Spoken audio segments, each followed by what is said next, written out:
আমার সিনেমার প্রডিউসার, এবং তারই সাথে যেহেতু আমরা একটা কাজ করেছি স্বনামধন্য কিছু ব্র্যান্ডের, সেটা ইতোমধ্যে প্রচুর ভাইরাল, রাইট?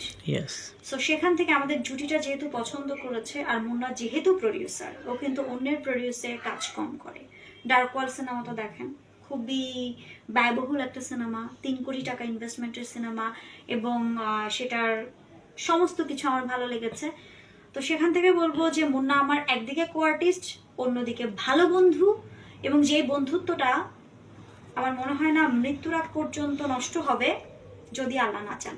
হেলেনা জাহাঙ্গীরের নামে যে মামলাটা করেছিল, আমি তো তখন ডিস্টার্ব ছিলাম, তখন কোরআন অবমাননার মামলাটা ও নিজে কিন্তু শিবিরের এক ছেলেকে দিয়ে, ছেলেটার নাম সম্ভবত Kayes or something like that, সেই ছেলেটাকে বাদী করে ও যে মামলাটা করেছে, ওই মামলাটার জন্য, এবং ওই যে মানববন্ধন করবে, ওই মানববন্ধনের জন্য ও আমাকে বলছে যে মামলার জন্য কিছু টাকা লাগবে। এই মামলা বলে নাই, মামলার জন্য কিছু টাকা লাগবে। পরবর্তীতে ও ওর আক্রোশটা মেটানোর জন্য, ওর ব্যক্তি আক্রোশটা হেলেনার সাথে মেটানোর জন্য, ও কিন্তু ওই শিবির নেতাকে দিয়ে মতিঝিল থানাতে একটা মামলা করে, যেটা কোরআন অবমাননার।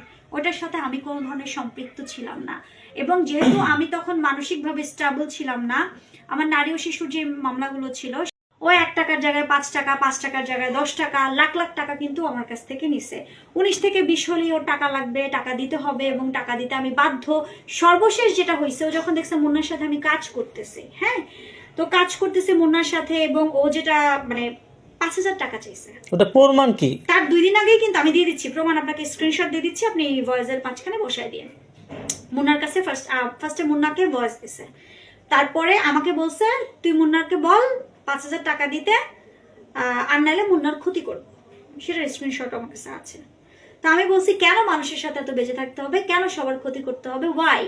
আর আমি, মুন্না আমার কো আর্টিস্ট, মুন্না আমার প্রডিউসার, আমি কেন মুন্নার কাছে 5,000 টাকা চাই? ভাই আমার কি ফকির মনে হয়? পরে বলো তুই দে। তো আমি দিব, আমার বাবা তখন হসপিটাল।